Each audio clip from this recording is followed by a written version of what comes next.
التزام بحركة الواحان، التزام بترميم إندونيسيا، إعادة تأسيس أركان الديمقراطية، إعادة توجيه مسار الأمة، تذكيرنا جميعا ومتابعة وعود الاستقلال لتحقيقها لكل قطرة دم إندونيسية. Jadi saya kira kalau kita dengan gampang menyalahkan angin, hujan dan sebagainya, ya mungkin tidak perlu ada pemerintahan kalau begitu. Inilah bedanya yang berbicara pakai data, yang berbicara pakai fiksi. Oke? Dia pakai data. Jadi ketika ditunjukkan, ya memang ada sumber polutan dari dalam kota, tapi kalau sumber polutan itu hanya dari dalam kota, maka Pak pakai logika sederhana sekali. Jumlah motor dari hari ke hari sama, jumlah mobil dari hari ke hari sama, maka harusnya angka polusinya sama setiap waktu, betul tidak? Tapi jumlah motor sama, jumlah mobil sama, ada kita sangat polusi, ada sisi sangat tidak polusi. Nanti kalau perlu saya kirimkan gambar satelitnya kepada Bapak supaya Bapak bisa menyaksikan mengapa kita mengambil langkah itu pakai ilmu pengetahuan, pakai data dan menggunakan saintis untuk terlibat. Kalau tidak pakai itu, maka nggak akan ada langkah yang benar. Dan ini kemudian saya teruskan, Pak, bagaimana pengendalian itu dikerjakan untuk dalam Jakarta.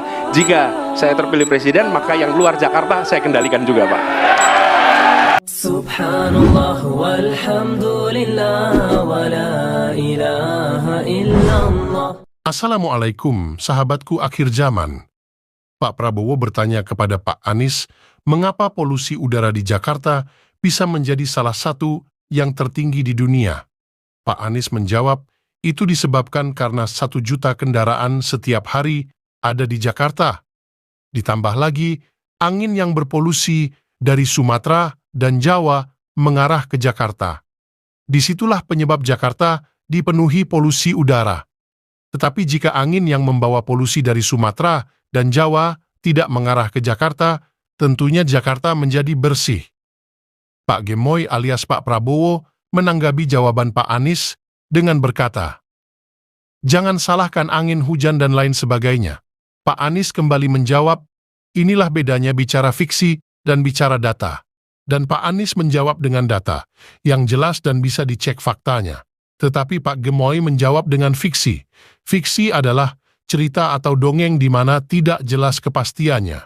Skor ini dimenangkan oleh Pak Anies dengan jawaban yang cerdas pakai data dan fakta. Pak Anies, skor 1. Pak Gemoy skor 0.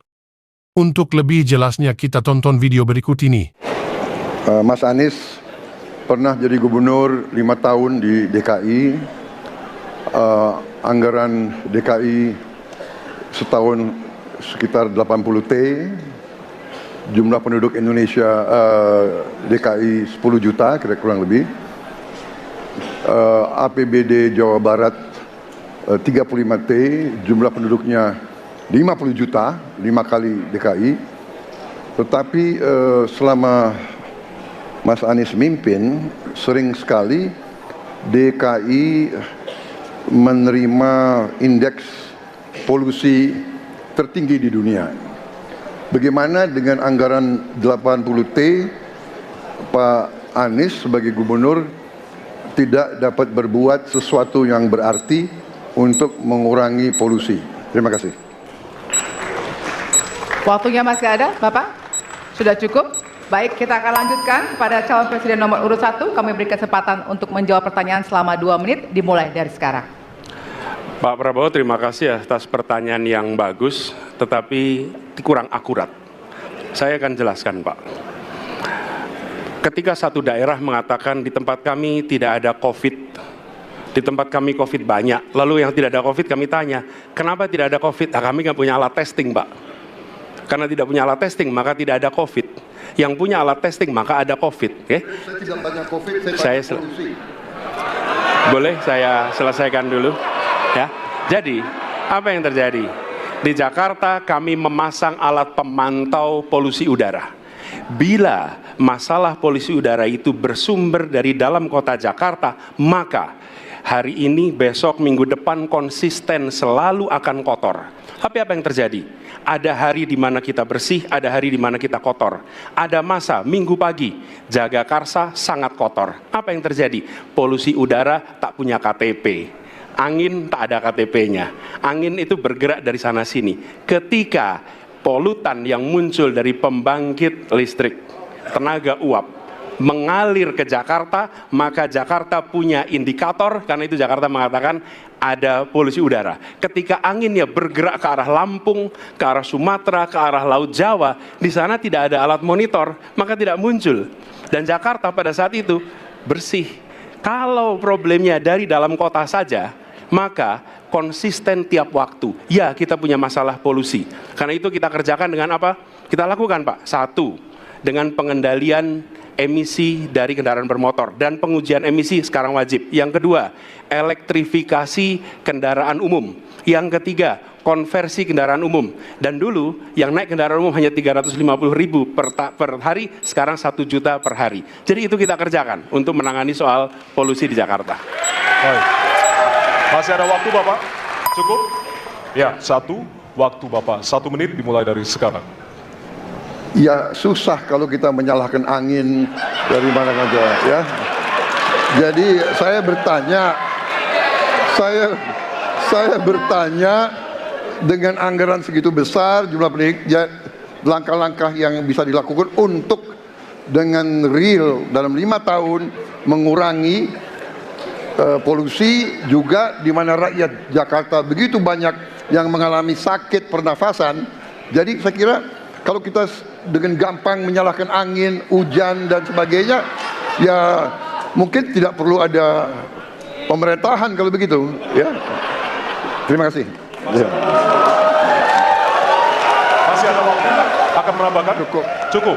Baik, selanjutnya kami berikan kesempatan kepada calon presiden nomor urut 1 untuk menanggapi tanggapan dari calon presiden nomor urut 2. Waktunya 1 menit, dimulai dari sekarang. Ya, inilah bedanya yang berbicara pakai data, yang berbicara pakai fiksi. Oke? Ini pakai data. Jadi ketika ditentukan, ya memang ada sumber polutan dari dalam kota. Tapi kalau sumber polutan itu hanya dari dalam kota, maka Pak pakai logika sederhana sekali. Jumlah motor dari hari ke hari sama, jumlah mobil dari hari ke hari sama. Maka harusnya angka polusinya sama setiap waktu. Betul tidak? Tapi jumlah motor sama, jumlah mobil sama, ada, kita sangat polusi. Ada sisi sangat tidak polusi. Nanti kalau perlu saya kirimkan gambar satelitnya kepada Bapak, supaya Bapak bisa menyaksikan. Dan inilah mengapa kita mengambil langkah itu pakai ilmu pengetahuan, pakai data, dan menggunakan saintis untuk terlibat. Kalau tidak pakai itu, maka nggak akan ada langkah yang benar. Dan ini kemudian saya teruskan, Pak, bagaimana pengendalian itu dikerjakan untuk dalam Jakarta. Jika saya terpilih presiden, maka yang luar Jakarta saya kendalikan juga, Pak. Bagaimana penilaian kalian tentang debat polusi udara ini? Apakah menang Pak Anies atau menang Pak Gemoy? Berikan jawaban Anda di kolom komentar.